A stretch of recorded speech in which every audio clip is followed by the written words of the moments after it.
सा पुनर्द्वयी दृष्टार्थापत्ति श्रुतार्थापत्ति तथा दृष्टार्थापत्तिरुक्ता। वह अर्थापत्ति दो प्रकार की है, दृष्टार्थापत्ति और श्रुतार्थापत्ति।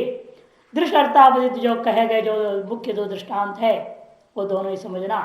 तीनों देवदत्त दीवान भुंगते शतजीवी देवदत्त गृह नास्ती बहिरस्ती सीधे हो जाता है। अब श्रुतार्थापत्ति किसको कहते हैं वो वर्णन करने जा रहे।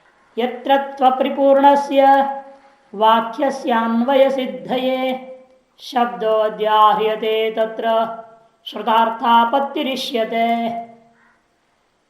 यत्र तो अपरिपूर्णस्य वाक्यस्य, अधूरा वाक्य प्रयोग किया गया, पूरा वाक्य नहीं प्रयोग हुआ, उस वाक्य का अन्वयार्थ सिद्धि के लिए जो शब्द का अध्ययन कर लिया जाता है, ऐसे प्रसंगों में श्रुतार्थापत्ति कहा जाता है।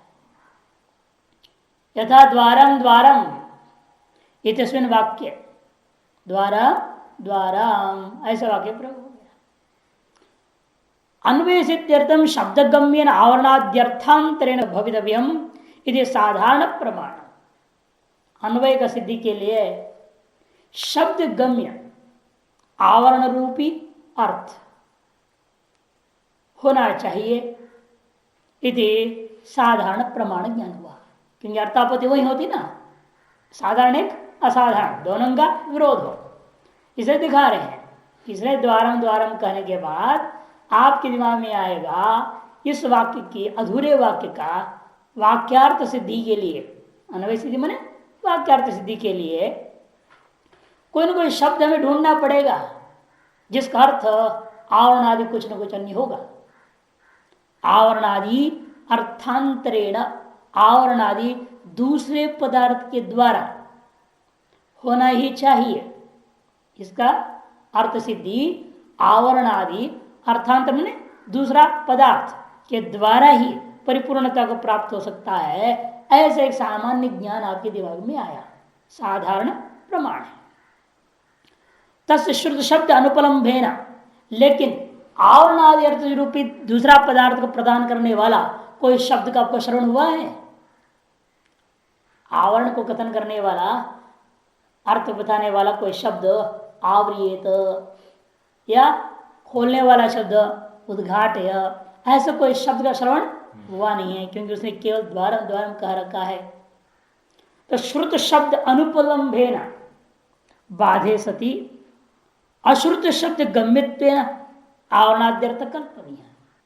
श्रुत शब्द उपलब्ध ही नहीं, इसलिए स्वतः वाक्यार्थ बाधित हो रहा है।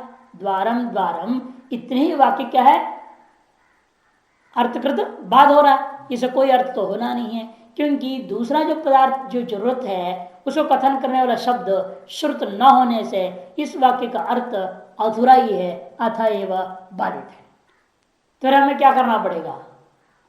तो अश्रुत शब्द गम्यत्वेन ये निश्चय होता है, तब कोई न कोई एक अश्रुत ऐसा कोई शब्द है जिससे गम्य आवरणादि रूप अर्थ है, वही कल्पना करना चाहिए। तत्र जो शब्देन सहैव आवरणाद्यर्थ कल्पना, क्योंकि वहां पर भी उस विषय में भी केवल अर्थाध्यार करना है कि शब्द को भी लाना जरूरी है। तब कहते हैं तत्र शब्देन सहैव, क्योंकि द्वारम श्रुत शब्द के साथ एक अश्रुत शब्द की ही कल्पना होगी, केवल अर्थ कल्पना से नहीं चलेगा। कि नियम है पदार्थ पदार्थेन अन्वेति न तो तदेकदेशेन, पदार्थ पदार्थेन अन्वेति न तो तदेकदेशेन, सभी मानसिक अन्याय है। ऊह करना है तो किस चीज को ऊह करना है? शब्द का ऊह करना है कि अर्थ का ऊह करना है? ऊह अध्याय, नवाध्याय स्पष्ट बोलते हैं कि आपको शब्द के अर्थ निश्चय कराने के लिए शब्द का ही अध्ययन करना पड़ेगा। शब्दों का से जन्य वाक्यार्थ निर्णय करने के लिए आवश्यक शब्द को ही ग्रहण करना पड़ेगा, तभी पदार्थ पदार्थ से अन्वय होगा। शब्दगम एक अर्थ को दूसरे शब्दगम दूसरे अर्थ के साथ में परस्पर अन्वय कर रहे हैं आप। ये शब्देन सह एव आवरणादि अर्थ कल्पना उद्युक्त, उसके लिए उद्युक्त है। शब्दादेव अर्थावगत है। क्योंकि नियम क्या हमारा, लाघव, लाघव पहले बताया, लाघवत शब्दादेव अर्थावगत है, शब्दम एव कल्पयति, शब्द से ही अर्थ का अवगति होती है, केवल अपनी बुद्धि से अर्थ का कल्पना नहीं हो सकता। स्वयं शब्द कल्पना रूपा श्रुतर्थापत्ति, वह इस प्रकार से इस शब्द की कल्पना की जाती है, इसी का नाम श्रुतर्थापत्ति है। इस विषय में चिदानंद पंडित की पंक्तियों को नीचे दे रहे, देखिए, आवृत्ताम शब्द का मैं अध्ययन करना पड़ेगा। द्वारम द्वारम एक वाक्यार्थ प्रतिपत्तित्व उच्चरितेना, द्वारम द्वारम ऐसे एक वाक्यार्थ का प्रतिपत्ति की इच्छा से उच्चरित था। तो द्वार पद न प्रतिपन्न से द्वार पदार्थ, द्वार पद के द्वारा ज्ञात अर्थ क्या है, द्वार रूपी पदार्थ। चिदानंद पंडित की टीका है। सान्वय प्रतिपादनाय, सान्वय प्रतिपादनाय, अन्वय सहित प्रतिपादन करने के लिए योग्येन आकांक्षितेन आवरणाद्यर्थांतरेण श्रुत शब्द विषयेण अश्रुत शब्द विषयेण वा भवितव्यम। यह असाधारण ज्ञान हो गया। पहले साधारण होता है, फिर असाधारण हो जाता है। तो आप ये निर्णय लेंगे कोई न कोई श्रुत शब्द का विषय या अश्रुत शब्द के विषय के द्वारा निश्चित रूपेण यह वाक्यार्थ हमें पूरी करनी होगी। यदि साधारण प्रमाण से, साधारण ज्ञान होने के बाद तब श्रुत शब्द विषयत्वेन, लेकिन श्रुत शब्द कोई है नहीं वहां, द्वारम के अलावा दूसरा कोई श्रुत शब्द है नहीं। तो तादृश अर्थांतर अभाव ग्राहीण अनुपलम्बेन, यदि तादृश कोई पदार्थांतर के अभाव को कथन करने वाला अनुपलब्धि प्रमाणिक से सह विरोधात, विरोध हो गया कि द्वारम द्वारम यह साधारण ज्ञान है, शब्द जन्य ज्ञान, शब्द, और अनुपलब्धि प्रमाण से दूसरा ज्ञान क्या हो रहा है, उसमें अन्वय करके जो वाक्यार्थ निकालना है तद अनुरूप कोई शब्द श्रुत नहीं है, शब्दाभाव अनुपलब्धि प्रमाण से मिल गया। तो दो प्रमाण का विरोध हो गया, है ना। आवृयताम या उद्घाट ऐसे शब्द के श्रवण होगा नहीं, इसे अश्रुत है ना, ये इसके मैंने यदा शब्दों के अभाव ज्ञान अनुपलब्धि प्रमाण से हुआ, और शब्द सुना हुआ गया है शाब्दिक द्वारम द्वारम, ये साधारण ज्ञान है, और असाधारण ज्ञान के साथ विरोध हुआ। तब हमने क्या किया, शब्दाध्यार से उसका विरोध परिहार हुआ। वैसा विरोधात आकांक्षित योग्य से आवरणादि अर्थांतर से अश्रुत शब्द विषयत्वेन कल्पनम श्रुतर्थापत्ति ही। ये विरोध होने से आकांक्षित जो योग्य पदार्थ कौन है, आवरण, क्योंकि वहां पर खुला हुआ था, उसको बंद करने के लिए बोला, हवा चली डब डब डब आवाज आने लगा तो बंद करने के लिए यहाँ पर आकांक्षित है।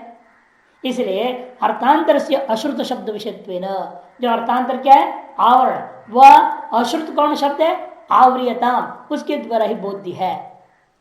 अतएव उस शब्द की जो हम कल्पना करेंगे उसका नाम श्रुतर्थापत्ति है। लेकिन गुरु प्रभाकर अर्थाध्यार बोलते हैं, जिसका दोष हम पहले ही दे चुके हैं। गुरुस्तो आवरणाद्यर्थ सेव कल्पितया शब्द कल्पना भावात श्रुत अर्थापत्ति नास्ति इत्याह। वो तो श्रुत अर्थापत्ति माने की जरूरत ही नहीं है, क्योंकि गुरु का प्रभाकर का कहना है आवरण रूपी जो अर्थ है, आवरणादि रूपी जो अर्थ है, उसकी कल्पना हम बुद्धि से कर लेंगे बिना शब्द का, शब्द कल्पना अभावात श्रुत अर्थापत्ति नास्ति इत्याह। स तो शब्द प्रतिपन्न सेव अन्वय साधनात् पूर्वमेव मुखीकृत, और वो जो है शब्द प्रतिपन्न अर्थ का ही अन्वय में लागू होता है, ये बात हम पहले सिद्ध कर चुके हैं, उसी से ही उसको हमने मुख बना दिया था। नीचे कह भी रहे, आवरणादि शब्द गम्येन आवरणाद्यर्थेन विना अनुपत्ते है शाब्द से शाब्देन इव अन्वयात्। आवरणादि शब्द गम्य आवरणादि अर्थ के बिना अन्वय नहीं हो सकता, क्योंकि नियम में शाब्द पदार्थ का अन्वय शाब्द पदार्थ के साथ ही हो सकता है, बुद्धि कल्पित अर्थ से नहीं होगा। इसी का नाम है पदार्थेन पदार्थ, पदार्थेन पदार्थ, पदार्थ पदार्थ अन्वयति न तो तदेक देशेन। एक पदार्थ का दूसरे पदार्थ के साथ अन्वय होता है, एक देश के साथ नहीं होता। कि अर्थ क्या है, केवल अर्थ क्या होता है, एक देश है, केवल अर्थ एक देश मात्र ही है ना। पदार्थ का मतलब क्या, पद विशिष्ट अर्थ का पद विशिष्ट अर्थ के साथ अन्वय होगा, केवल अर्थ के साथ अन्वय नहीं होगा। इसे पद तो लाना ही पड़ेगा हमें। पद क्या है वो, आवृत्ता, उसका लाभ बिना काम चलेगा नहीं। पदार्थ पदार्थ देश न्याय है, उसका दूसरे शब्दों में उन्होंने बोला शाब्दस्य शाब्दनीव अन्वयात, न तो केवल अर्थ है ना, जो कि अर्थ क्या है, पदार्थ का एक हिस्सा। पद विशिष्ट अर्थ में क्या क्या चीज होते हैं पदार्थ में, एक पद है, दूसरा अर्थ है, और उन दोनों के बीच में शक्ति है। इसलिए क्या कहते हैं, पद को शक्त और अर्थ को शक्य, बीच में है शक्ति। शक्तम पदम कहा ना तर्क संग्रह में, शक्ति क्या हो गया, इसलिए पदार्थ अर्थ हो गया, दोनों के बीच में शक्ति है, तीन है मिलकर के। इसे तीनों का ही होना जरूरी है। पदार्थ ने केवल पद में से काम चलेगा नहीं, केवल अर्थ से भी काम नहीं चलेगा, पद विशिष्ट अर्थ ही दूसरे पद विशिष्ट अर्थ के साथ अन्वय हो सकता है, ये नियम है, इसलिए हमें लाना पड़ेगा। किंच यदि वाक्य पूर्णार्थम अर्थम एवं कल्पते, इतना ही नहीं, पूरे कर्मकांड में काम खराब हो जाएगा।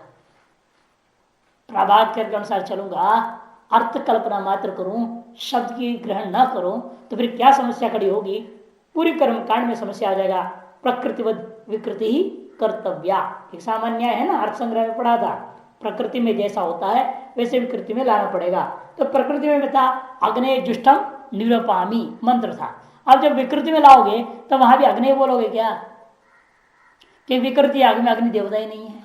विकृति आग कौन था वहां, सौर्यम चरु निरूपित सूर्य याग था, इसलिए आपको बोलना पड़ेगा सूर्याय जुष्टम निरूपम में बोलना पड़ेगा मंत्र।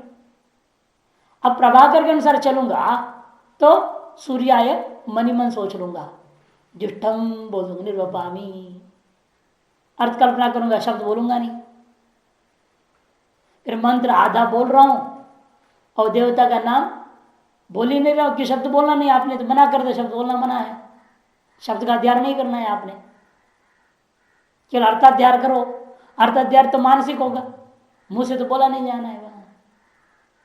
वही कह रहे हैं, यदि वाक्य पूर्ण के लिए अर्थ मात्र की कल्पना करने लगोगे तो सूर्याय जुष्टम निरूपाम इत्यादो सूर्य रूप अर्थ ये ऊहितव्य स तो न तो सूर्य पद कल्पनम स्यात्। सूर्य रूपी अर्थ केवल आप बुद्धि से सोच लेना और कह देना जुष्टम निरूपामी, ऐसे कर देने के मुंह से इतना ही बोलना पड़ेगा, जुष्टम निरूपामी, और बाकी मन से सूर्य को सोचना पड़ेगा। ऐसे अपूर्व से नहीं होगा, क्योंकि वहां बताया है वो चतुर्थ्यंत के बिना देवता का बोध नहीं हुआ ना, चतुर्थ्यंत बोलना पड़ेगा मंत्र, उच्चारण के बिना मंत्र तो है कि क्या है, मंत्र का लक्षण क्या किया, क्रिया संवेतार स्मारगा मंत्रा, जो क्रिया है क्रम से हम करे जा रहे हैं उसमें संवेद पदार्थ को स्मरण कराने वाले का नाम मंत्र है।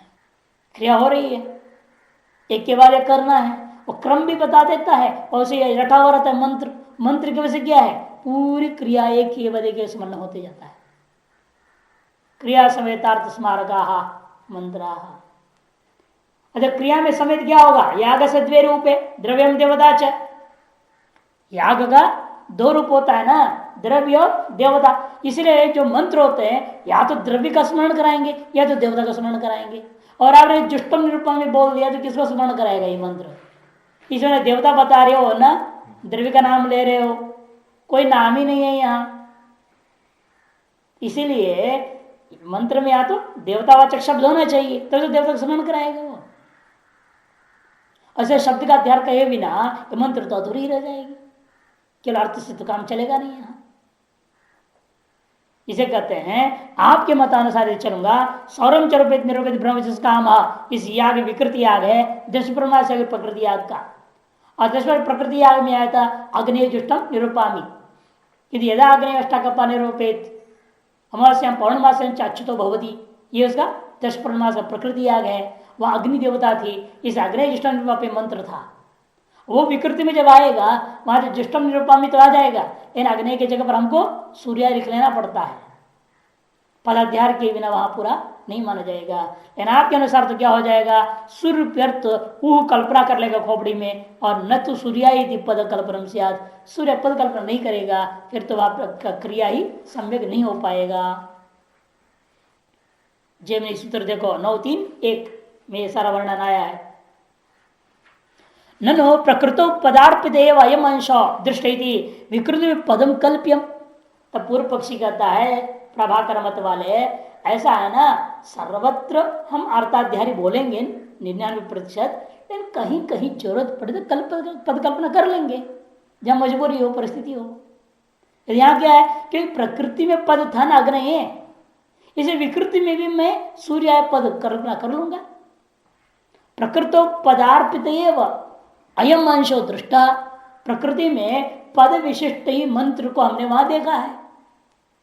पदार्पित पद के विशिष्ट ही तारस मंत्र को हमने देखा है, इसलिए विकृति में वो अपनी पदम कल्प्यम, इसे विकृति में भी उस अंश में हम पद की कल्पना कर लेंगे। यदि ऐसे करते हो तो एवं ये नहीं हो सकता कि प्रकृति में जो जो देखा तुमने सब फिर विकृति में आने लग जाएगा, तो सारा काम चौपट हो जाएगा। क्योंकि नहीं दृष्टत्व मात्र विकृतो धर्माकृष्यंत है। प्रकृति में दृष्ट जैसा है, जैसे दिखाई दिया वैसे के वैसे सारे पदार्थ विकृति में आ जाएंगे, ऐसी बात नहीं है। कि प्रयोजनाधीन प्रकृति से विकृति पदार्थ आते हैं, ये नहीं कि वहां जो जो पदार्थ दृष्ट सब वैसे के वैसे आ जाएगा यहां पर भी। किंतु प्रयोजनायैव, किंतु प्रयोजन के अनुरूप हमें प्रकृति से विकृति में अंगों को लाया जाता है, न कि प्रकृति में है इसे विकृति में आ जाएगा। न तो तस्य अंश से पदबोधि तत्वेन युष्माकं किंचित प्रयोजनमस्ति। और आपके मत के अनुसार क्या है, पदबोधि तत्वेन ही कोई प्रयोजन की सिद्धि नहीं हो रही है। न तो तस्य अंश से, कि वहां प्रकृति कर्म में जो जो देखा गया वो सब जो है विकृति में वैसे के वैसे देखे हुए मात्र से अतिदेश नहीं होता, किंतु विकृति अपने कार्य अपने प्रयोजन के अनुरूप ही उपयोगी पदार्थों का अतिदेश कर लेता है। ये प्रकृति विकृति नियम के आधार पर एक कहते हैं। वहां पर क्या है कि देवता का पदबोधि तत्व तस्य अंश से, मैंने क्या उनसे अंश की बात हो रही है, अग्नि देवता, यहां हमें सूर्य लाना है, देवतांश है ना। प्रकृति में देवतांश जो था अग्नि जुष्टम निर्वपामी, वह देवतांश मंत्रगत देवतांश पदबोधि तत्व नहीं है, इसीलिए वो मंत्र सार्थक हो रहा है। क्या कि मंत्र का प्रयोजन देवता का स्मरण कराना था, वह पदबोधि तत्व ने स्मरण कराया है या अर्थबोधि तत्व ने स्मरण करा रहा है, ये विचारणीय विषय बनता है। इनका कहना है यदि आप अर्थबोधि तत्व ने स्मरण, वहां पर अर्थबोधि तत्व ने ही प्रयोजन सिद्ध हो रहा था, तो यहां भी अर्थबोधि तत्व हम सिद्ध कर सकते थे। तस्य अंशस्य पदबोधि तत्वेन युष्माकं किंचित प्रयोजनम न अस्ति। लेकिन आपके मत के अनुसार, युष्माकं ने आप प्रभाकर के मत के अनुसार पदबोधि तत्वेन आप कोई प्रयोजन मानते ही नहीं है। अन्वय से अन्यथा सिद्धत्व, क्योंकि आपके मत में अन्वय मैंने वाक्यार्थ बोध अन्य रूप से भी सिद्ध है। क्योंकि आप तो वो लोग क्या मानते हैं, अन्विताभिधान है ना, अभितान्वयवाद तो है नहीं उनका। पहले पद अन्वय हो जाएंगे, बाद में अर्थाभिधान है। हमारे पहले अर्थ कथन हो जाता है, बाद में अन्वय होता है। पहले अर्थ कथन करने के लिए हमें पहले पद की जरूरत पड़ती है, इसलिए हमारे यहाँ पदबोधि तत्व ही पदार्थ का उपस्थिति होती है। लेकिन आपके यहाँ तो जरूरी नहीं है, कि आपका मत जो है बिना पदबोधि तत्व ही अर्थ की उपस्थिति आप स्वीकार करते हो, इसलिए अर्थाध्याय उन्होंने माना। पद के बिना भी क्या है, अर्थाध्याय हो जाएगा। इसलिए अन्यथा भी अन्वय सिद्धत्वात्, इसलिए दृष्टत्व मात्र ग्रहणे च, और दृष्टत्व से ग्रहण करने लग जाओगे तो आपत्ति कहाँ आएगा, वो दूसरी जगह दिखाएंगे। एक याग है, उसमें कहा सोने का बनाना पड़ेगा दाना, चावल के दाने, कृष्णल बोलते हैं। उसका भी धान जो बनाया गया, सोने का या लोहे का जो धान बनाया गया, उस धान को भी कूट के छिलका उतारोगे, क्योंकि प्रकृति में कहा व्रीहि नवान्यात, व्रीहि को कूट करके छिलका निकालो, और उसी के जगह पर विकृति में क्या आ गया है, व्रीहि के जगह पर सोने या लोहे का धान बना हुआ है। अब कहोगे वहां प्रकृति में वो धान को कूटा गया था, इसलिए विकृति में भी धान को कूटो। फिर लोहे का धान कूटा गया, सोने का धान कूट करके कहां से छिलका उतारेंगे हम? वो कर्म वहां नहीं किया जाएगा ना। इसीलिए क्यों नहीं किया जाएगा? आप ये कहोगे प्रयोजन अभाव, कि कूटना किस लिए? छिलका निकालने के लिए। जब छिलका निकालना और भी प्रयोजन नहीं है तो कूटना नहीं है ना। इसे प्रकृति में देखने में दिखाई दिया पदार्थ क्या था? आवाहन, वह दिखा, इसे उसको भी हम यहां लागू नहीं करते, किंतु प्रयोजनाधीन ही लागू करते हैं। इस तरह से यहां भी अब प्रयोजन किस आधार पर होता है? वाक्यार्थ अन्वय में पदबोधि तत्व न होता है या अर्थाध्यार मात्र से हो जाता है? आपके मत के अनुसार अर्थाध्यार से हो जाएगा, इसलिए आपके पद के बिना भी होना चाहिए, फिर तो सूर्य की जरूरत ही नहीं है। फिर वह प्रयोजनाभाव दृष्टिमात्रत्व अन्वय जो होता है वह अन्वय नहीं होना चाहिए। यदि होने लग जाए सर्वत्र समस्या ये हो जाएगा।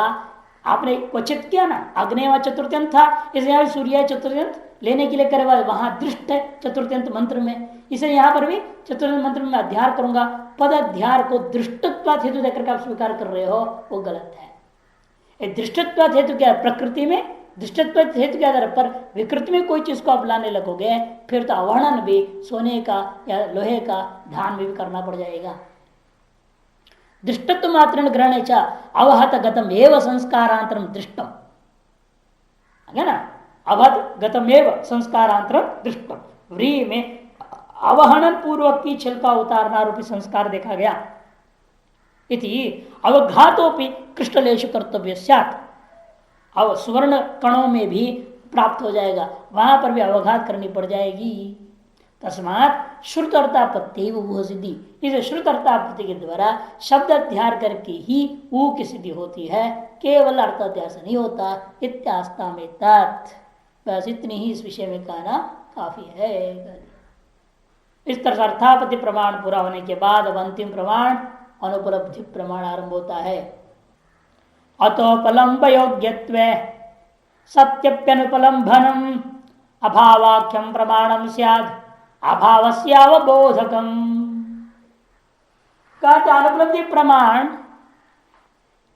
का लक्षण बता रहे पहले। उपलब्ध योग्यत्व सति अनुपलम्भनम अनुपलब्धि प्रमाणम, पूर्वार्थ पूरा लक्षण है। और उसका नाम क्या है? अनुपलब्धि प्रमाण भी कहा जाता है, अथवा अभावाख्यम प्रमाणम स्यात्। क्यों इसका नाम अभाव नामक का प्रमाण रख दिया? प्रमाण का नाम अभाव कैसे हो गया? कहते हैं अभाव से अवबोधकम, क्योंकि अभाव को विषय करता है, इस प्रमाण का नाम भी अभाव रख दिया।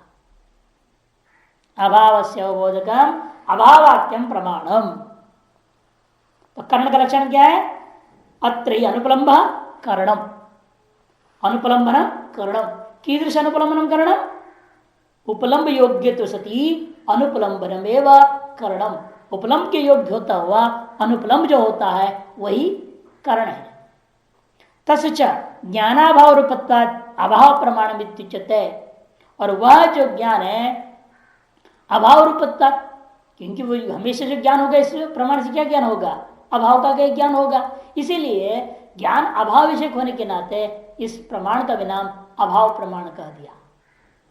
नाम अभाव प्रमाण है, ज्ञान भी अभाव ज्ञान है, अथवा प्रमाण का नाम अनुपलब्धि है और प्रमा का भी नाम अनुपलब्धि है। जैसे पहले किया, अर्थापद्य अर्थम आपद्यते येन इति अर्थापत्ति कर्ण व्युत्पत्ति, अर्थम आपद्यते असौ इति अर्थापत्ति कर्म व्युत्पत्ति। कर्ण करोगे तो कर्ण व्युत्पत्ति करेंगे तो साधन कोटि में चला गया, प्रमाण कोटि में, और कर्म व्युत्पत्ति करेंगे तो साध्य कोटि प्रमा का लक्षण बन जाता है। इसे अर्थापत्ति प्रमाण अर्थापत्ति प्रमाणम, अनुपलब्धि प्रमा अनुपलब्धि प्रमाणम। प्रत्यक्ष भी ऐसे हुआ, प्रत्यक्षम प्रमा प्रत्यक्षम प्रमाणम। अन्यत्र बदल गए, अनुपलब्धि उसमें अर्थ अनुमिति प्रमा अनुमानम प्रमाणम, उपमिति प्रमा उपमानम प्रमाणम, शाब्दी प्रमा शब्दम प्रमाणम। वहां अंतर थे, लेकिन इन बाकी तीन में अंतर नहीं है। प्रमाण का भी वही नाम है, प्रमा का भी वही नाम होता है। व्युत्पत्ति में अंतर की जाती है, तृतीया कर्ण के लिए, द्वितीया कर्म के लिए, फल के लिए। क्योंकि कर्ण का फल है ना, ज्ञान क्या है? तत्कर्णजन्य फल है, फल होने से कर्म व्युत्पत्ति करना पड़ता है, कर्मणि। तत्र च विषयं तदधीनांश्च सन्निकर्षादिकान् विना उपलम्भस सामग्री संपत्ति खलु योग्यता सा ज्ञाततया भाव ज्ञानस्य सहकारिणी अज्ञात अनुपलम्भस्तु सत्ता मात्रेण बोधक। कहते उपलम्ब योग्यता का अर्थ क्या? विशेषण को समझा। कर्ण में द्वेषा ना, उपलम्ब योग्य सती अनुपलम्बनम, उपलब्धि के योग्य होता हुआ उपलब्ध न होना, इसी का नाम कर्ण है ना। वो अनुपलब्धि प्रमाण का लक्षण है। अब आप पूछ रहे हैं उपलम्ब योग्यत्व जो विशेषण है आपका कर्ण में, उसका अर्थ क्या? उपलब्धि के योग्य का मतलब क्या चीज है वो समझा रहा है। एक चीज का न होने पर और अन्य चीजों के होने पर कौन कौन? विषयम तद अधीनांश सन्निकर्षाधीन आदिकान बिना, दो चीज नहीं होना चाहिए, बाकी सारा सामग्री हो।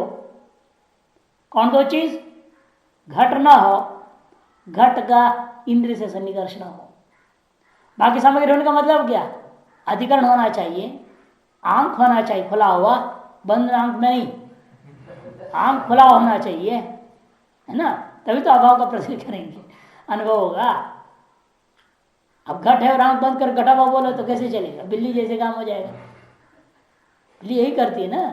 बिल्ली क्या करती है नहीं मालूम, दूध पी लेती है, वो सोचती है मैंने आंख बंद कर लिया है, आजकल कोई मुझे देख नहीं रहा, सारी दुनिया अंधकार में चली गई है, सब सो रहे हैं, इसलिए आराम से पीने लगती है आंख बंद करके।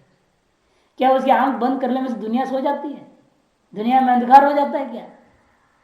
दुनिया का अभाव हो जाएगा? वो आराम से पी रही। मैं ऊपर से लट पड़ता तब उसे पता लगता है नहीं नहीं, अरे भाई मैं ही केवल आंख बंद किया था, दुनिया आंख बंद नहीं किया था। इसलिए क्या है, उपलब्धि के योग्यता का तात्पर्य यही होता है। उपलब्धि की योग्यता में क्या क्या आना चाहिए? आलोक होना चाहिए, आंख खुला होना चाहिए, अधिकरण होना चाहिए। बस अधिकरण में जो विषय को तुम प्रत्यक्ष कर रहे थे पहले चक्षुवादी से, वो विषय नहीं है और उस विषय निरूपित सन्निकर्ष नहीं, बाकी सारी सामग्री है।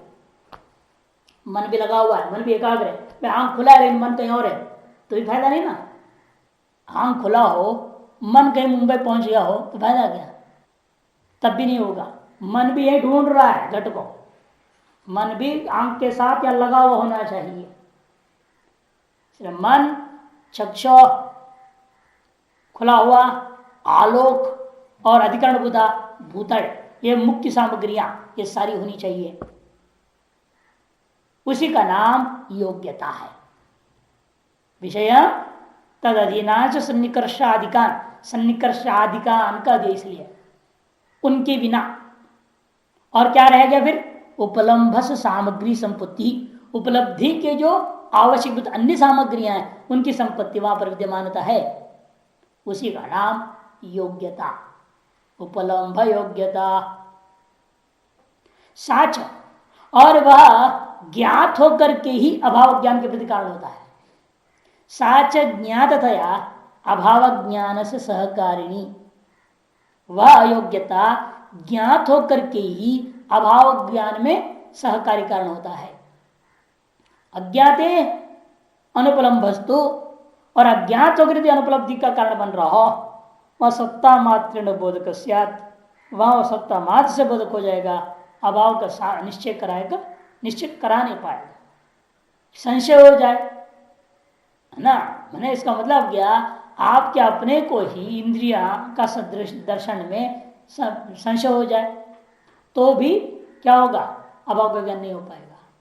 इसलिए कहते अज्ञात हो, यदि योग्यता अज्ञात है तो तारस अनुपलब्धि प्रमाण के द्वारा सत्ता मात्र न बोध के साथ, सत्ता मात्र से बोध होगा, साक्षात अभाव ज्ञान का बोध नहीं होगा।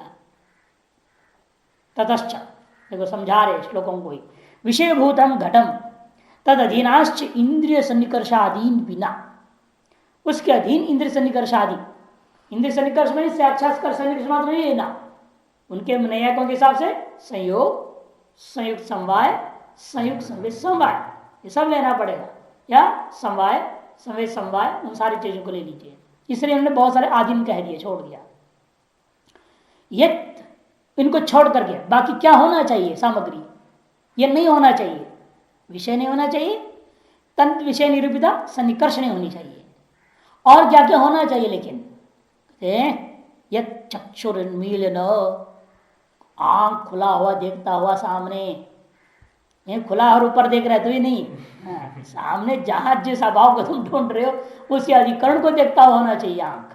चक्षुरुन्मीलन, आलोक संपात, आलोक का संयोग होना चाहिए उस क्षेत्र में। जिस भूतल में ढूंढ रहे हो भूतल में अंधकार हो फायदा नहीं, वहां आलोक का संबंध होना चाहिए। और मन प्रणिधान आदिकम, और मन एकाग्रता और पूरा एकाग्र होकर के वहां देख रहा हो, मन भी अन्यत्र हो तो फायदा नहीं। मन प्रणिधान आदिकंच घटोपलम्भ कारणम, जो घट की उपलब्धि का सारी सामग्री बाकी है वह सारा का सारा वहां है, घट नहीं है, घट निरूपिता सन्निकर्ष नहीं है, इन बाकी सारी सामग्री है वहां में। तत्सर्वम इदानीमेव संजात मिति अवगमे, और ये सारी सामग्रियां इस समय एकत्रित होकर विद्यमान है, ऐसा ज्ञात होने पर ही तत्सहकृत सन, तारस योग्यता से सहकृत होकर के घट अनुपलम्भ घटाभाव बोधयति, तार से समस्त सामग्री से सहायता लेकर के जब घट की अनुपलब्धि हो रही है वही घटाभाव का बोधक हो जाता है। इत्येवं सर्वत्र द्रष्टव्यम, इस प्रकार से व्यवस्था को सर्वत्र समझ लेनी चाहिए। जैसे घट में वैसे घट रूप में भी संयोग सन्निकर्ष घट तो है, इन घट रूप के साथ आपका सन्निकर्ष नहीं हुआ। क्या है? संयुक्त तादात्म्य सन्निकर्ष या संयुक्त समवाय सन्निकर्ष उनकी भाषा में। तो ये है, इसलिए कह दिया, इसी प्रकार अन्यत्र भी समझ लीजिएगा। उक्त योग्यता का ज्ञान करने के लिए योग्यता का भी निश्चय कैसे होगा? सारी सामग्रियां है, इन विषय सन्निकर्ष नहीं है, बाकी सारी सामग्रियां है यहाँ, ये निश्चय कैसे कर लोगे? आंख लगा हुआ है, मन भी उसी में लगा हुआ है, आलोक का संबंध भी है, इतने मात्र से आप क्या समझ लिया कि बिल्कुल ठीक ठाक है सारा, और घट उपलब्ध नहीं हो रहा है? प्रश्न उठ रहा है। तब कहते हैं योग्यत्वावगमार्थम ही सूक्ष्मार्थाभाव वेदने सूक्ष्म बोधक नेत्रांशु संपातार्थम प्रयत्यते। तो उक्त योग्यता का ज्ञान करने के लिए सूक्ष्म पदार्थों के अभाव का ज्ञान आवश्यक है, सूक्ष्म पदार्थों का भी अभाव का ज्ञान आवश्यक है। उसके लिए क्या करना पड़ेगा? उन सूक्ष्म पदार्थों को बोधक नेत्रांश संपातार्थम प्रयत्न, अतः सूक्ष्मार्थ बोधक नेत्र रश्मियों के संयोगार्थ प्रयत्न विशेष भी हमें करनी चाहिए। ऐसा ना हो कि कोई आंख बांध दिया है आपको, आंख खुला है, देख भी रहे हैं फिर भी नहीं देख रहे हैं, आंख बांध दिया तांत्रिक मांत्रिक लोगों ने। आप खड़े हैं देख रहे हैं, वो बोल रहा है ना आपको कुछ नहीं दिखाई दे रहा है, तो आप भी बोलेंगे मुझे कुछ नहीं दिखाई दे रहा है।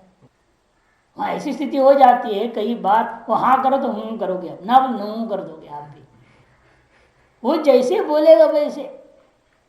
ऐसे बुद्धि बांध देते हैं, आंख बांध देते, सब बांध देते हैं कि आपका विवेक बिल्कुल काम नहीं करता है, और वो जो बोल रहा है जैसा बोले जा रहा है वैसे आपको सब कुछ सही और सच दिख रहा है। बड़े खुश भी होंगे आप, ताले भी बजा रहे हैं, है ना कि एक्शन नहीं हो रहा है, बुद्धू में बैठे, ऐसी बात नहीं ना। अब मैजिशियन दिखाता है तो ताले नहीं बजाते हो, खुश होते हो, हाँ बहुत बढ़िया दिखाया, अरे और दिखाओ। बोल भी रहे हैं, सब व्यवहार भी हो रहा है, फिर भी अक्ल काम नहीं कर रहा। अब एक बोतल में कपड़ा डाल देता है छोटा सा, निकालता है देर देर, एक रुमाल डाला 1000 रुमाल निकाल, और आप उसको सच मान लेते हैं, हाँ बहुत बड़े काम कर दिखा दिया। चिड़िया उड़ा देता है, कहाँ जाना है चिड़िया, खाली हाथ, और सब सच लग रहा है, और आप भी हाँ कर रहे हैं, बहुत सुंदर लग रहा है, तालियां बजा रहे हैं, उसकी जय जयकार हो रही है। यह सूक्ष्म है, बंधक हमारे आंख को बांध रखा है, सच्चाई हम देख नहीं पा रहे। हम दृष्टांत देते ना, पहले एक बार कहीं बताता हूँ यार, ऐसे गांव में एक आदमी जादूगर जो है सड़क के किनारे दिखा था ना कुछ जादू, वैसे जादू दिखा रहा था सड़क किनारे एक आदमी। अब वैसे जैसे आती है औरत लकड़ी लाते हुए, कहीं आई कोई, अब उसको देख रहा है, कुछ हो नहीं रहा है वहां पर, सब झूठ झूठ बोल रहा है।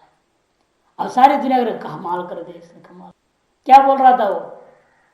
मैं गाय का मुंह से घुस रहा हूं और पीछे से आ रहा हूं, पीछे से घुस रहा हूं मुंह से निकल रहा हूं, ऐसे बोल रहा था वो।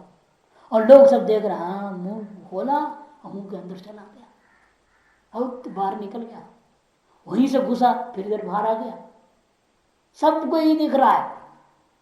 और घुस कहां से रहा? तो पैर से, नीचे पैरों के पीछे से जा रहा है, इधर पैर नीचे से निकल रहा है लोगों को, लेकिन वो जो बोल रहा है वैसे दिख रहा।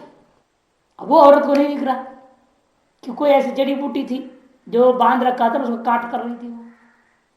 अब उन्होंने कहा कि तुम लोग क्या देख रहे हो, तो पैरों में जा रहा है, पैरों से निकल रहा है। अगर उसको डांट दिया तो वो लकड़ी दूसरे में चला गया और उसको भी सच दिखने लग गया। इस तरह से मंत्र को मंत्र काटता है, मंत्र को औषधि से काटी जा सकती है, अनेक तरीका है। तो इस सत्य स्थापित हो गया ना कि वाक्य में वहां होता ही नहीं है, वो केवल बोलते जाते हैं। ये मांडव्य उपनिषद में आचार्य शंकर जो अजात पाद को समझाने के लिए बोला, एक राजा था, वो बोलता था ऐसा कोई जादू दिखावे जो हमने कभी देखा ही ना हो या कोई देखा ना हो, उसको हम पुरस्कार देंगे। तो एक जादूगर आया, बैठा हुआ है चुपचाप, बोला हम आपको जादू दिखाएंगे ऐसा जो कभी आपने देखा नहीं हो, दिखाओगे। अब उसने संकल्प किया मन में, धागा, और धागा आ गया, लाया भी नहीं, जेब से निकाला भी नहीं धागा, किसके सामने, मन से संकल्प में धागा। और लोगों को क्या दिख रहा हो, धागा खोला और निकाला और उसे फेंक दे ऊपर, और वो ऊपर से देवता लोग आ रहे हैं उस धागे से। और राजा से विनय किया, हमारे यहाँ देव राक्षस लोग अटैक कर चुके हैं, चलो अपनी सारी सेना उन्हें लेकर के उनसे लड़ना है। उसकी सारी सेना गई उसी धागे के ऊपर, चढ़ चढ़ स्वर्ग पहुंच गई।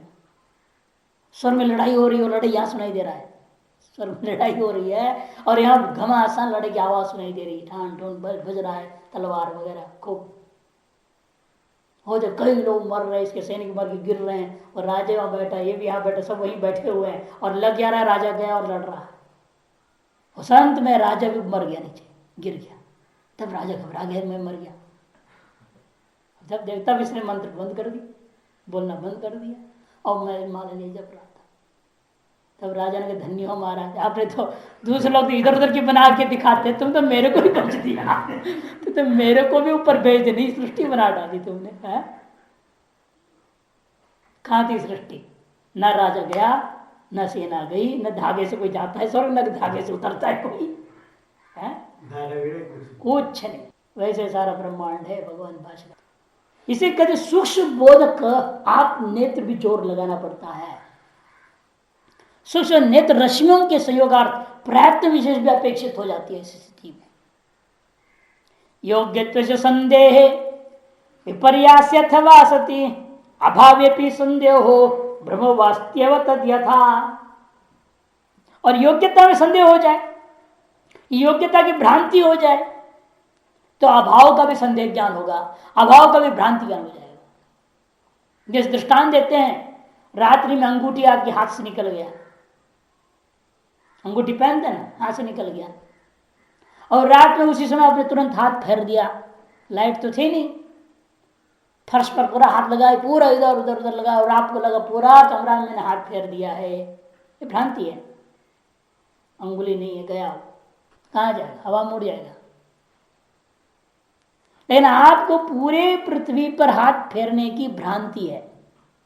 इसे स्पर्शन इंद्रिय से ग्रहण कर रहे थे ना आप, इंद्रिय है, अधिकरण है, और स्पर्शेंद्रिय के आलोक की जरूरत तो है नहीं।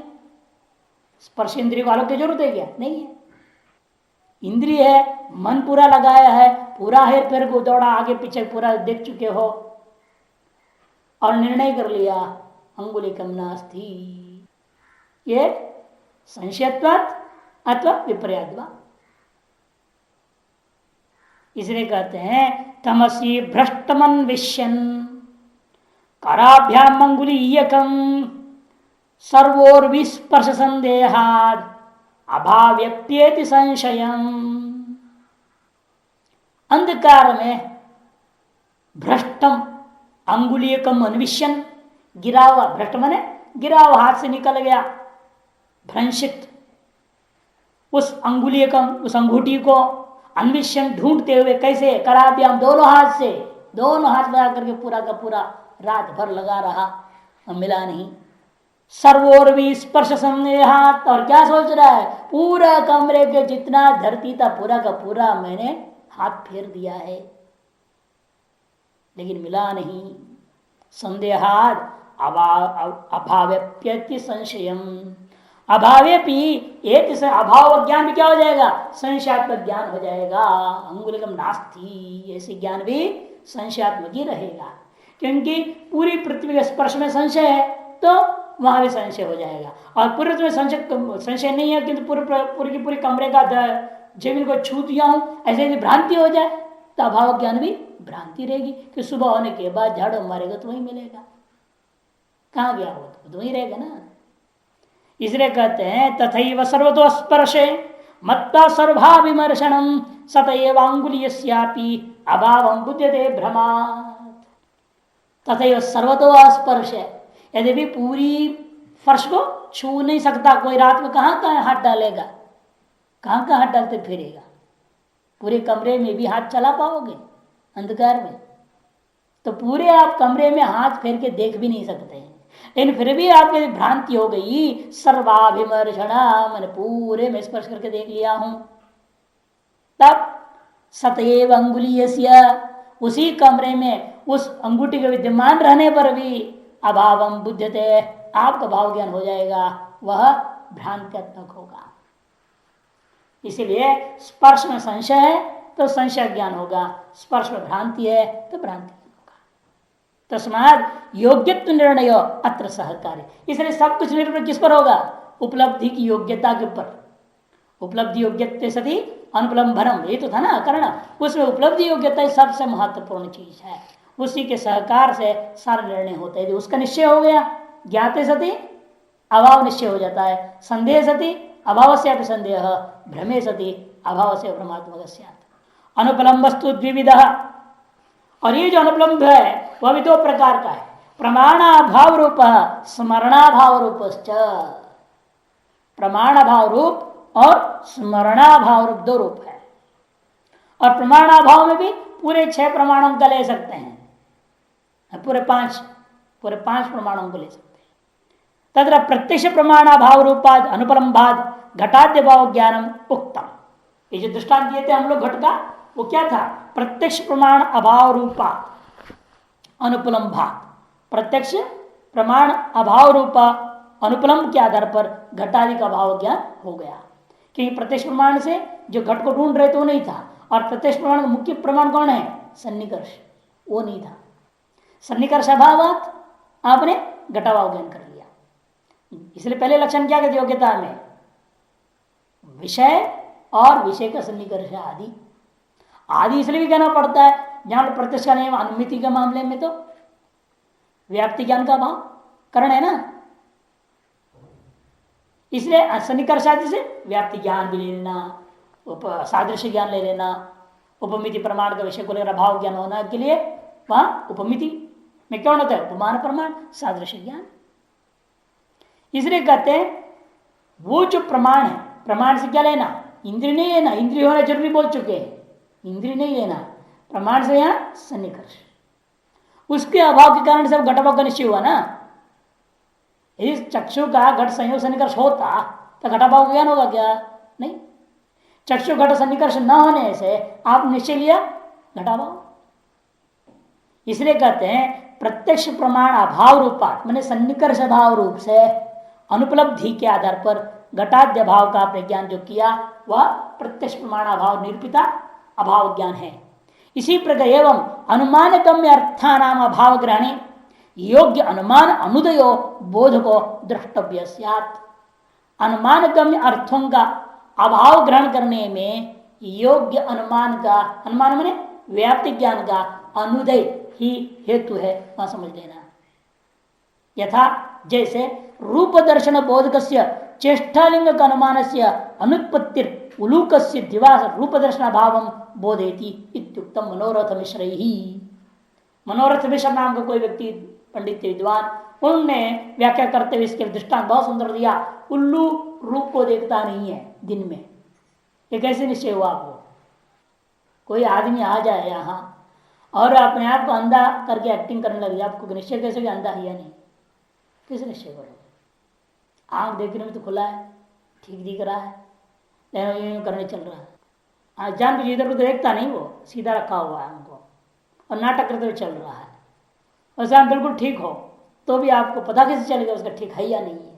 वो अंधा है वाकई में या नहीं अंधा है, कैसे मालूम होगा आपको? एक सामान लो, आंख पे मार दो, सीधी सी बात, सीधी सी बात। कोई सामान लो और सीधे आंख पे मारने लगोगे तो क्या होगा? अयो बचने की कोशिश, समझो किस आंख ठीक है, ये बदमाश है, ये आंख उसका ठीक है। यदि अंधा होगा तो क्या होगा? वो मगर लगेगा यहाँ फट, ये वाकई में अंधा है, आपका फेंका हुआ उसको लगेगा कि नहीं लगेगा? यदि अंधा नहीं है तो हिलेगा, बचने की कोशिश करेगा उससे। कि कौन चाहता है मेरा आंख फूट जाए, आंख में कोई चीज लग जाए? चाहेगा कोई? सीधी सी बात है। आदमी अंधा है या नहीं, परीक्षा, उसके आंख में मिर्ची डाल दो तो अधिकतर ये होता है, परीक्षा लेने के लिए फेंक दो, कोई सामान फेंक दो, बस पता लग जाता अंधा या नहीं। सर उल्लू के सामने आपने कुछ किया और उल्लू यूं ही देख ही रहा है और कुछ नहीं करता हो, तब पता चला दिन में उल्लू को दिखाई नहीं देता। इसे दिन में कौवा उल्लू को मारता है, रात्रि में उल्लू कौवा को मारता है। रात्रि में कौवे को कुछ नहीं दिखता, उल्लू को दिखाई देता है। दोनों इसलिए काकोलू का न्याय, दिन रात के दुश्मन होते ही। काकोलू का न्याय न्याय ही है, इसलिए सीधे शत्रु कोई नहीं बनता ना। कई लोग पीठ का पीछे से मारते हैं, उन लोग यही कहा जाता है काकोलू का न्याय से मार डाला है इसने, और क्या। अब उल्लू को ना दिखाई उस समय मार दे तो कौन सा बड़ा काम है? और कौवे को दिख नहीं रहा, वैसे चुप पड़ा है, ऊपर जाके मार रहा है उल्लू। तो वैसे ना आप चुपचाप बैठे हैं, कोई पीठ पीछे से मार दिया, काकोलू को न्याय से मारना कहा जाता है। तो उल्लू रूप दर्शन उसका नहीं होता है, निश्चय कैसे? अभाव ज्ञान कहते हैं, वहां पर व्याप्ति का अनुदय से हुआ। रूप दर्शन बोधक चेष्टालिंग का अनुमान से अनुत्पत्ति ही। रूप बोधक, रूप दर्शन का बोधक क्या है? चेष्टालिंग का अनुमान होता है, उसके अनुत्पत्ति, उसकी उत्पत्ति हो नहीं सकती वहां पर। अतः उल्लू दिवा रूप दर्शन भाव, उल्लू को दिन में रूप दर्शन नहीं होता है, बात बोधित हो जाता है। इत्युक्तम मनोरथ श्री एवं अन्य प्रमाणेश भी, इसी प्रकार से उपमिति प्रमाण, शब्द प्रमाण, अर्थापति प्रमाणों को भी विषयों में समझना चाहिए। प्रमाणाभाव की वजह से वस्तु के अभाव का ज्ञान होना, ये पहला। और दूसरा, स्मरणाभाव की वजह से भी वस्तु के अभाव का ज्ञान होता है। स्मरण के अभाव हुआ, स्मृति के अभाव की वजह से भी वस्तु के अभाव ज्ञान होता है। स्मरणाभाव देता प्रातर्य मैत्रो नासीद इति सायंकाल ज्ञानम। सायंकाल के समय आप बोल रहे हो सुबह यहां मैत्री नहीं था, मैत्री नाम का व्यक्ति सुबह यहां नहीं था, ये कैसा आप बोल रहे हो? क्योंकि सुबह व काल इस समय होगा क्या? सायंकाल को सुबह नाम का काल रहेगा? तो प्रातः काल का सायंकाल में प्रत्यक्ष हो सकता है क्या? नहीं हो सकता। वही करे तत्र ही प्रातः काल विशिष्ट मैत्र, क्योंकि इस समय मैत्र भी, इस समय भी ना भी हो, इस समय सामने खड़ा भी हो तो भी आप बोल सकते हैं सुबह मैत्र नहीं था। तो प्रातः काल विशिष्ट मैत्र वह सायंकाल में दृश्य नहीं है ना। विशेषणाभाव विशिष्टाभाव, भले मैत्र सामने खड़ा होगा तब भी आप कहा सकते हैं प्रातःकालीन विशिष्ट मैत्र इस समय भी नहीं है।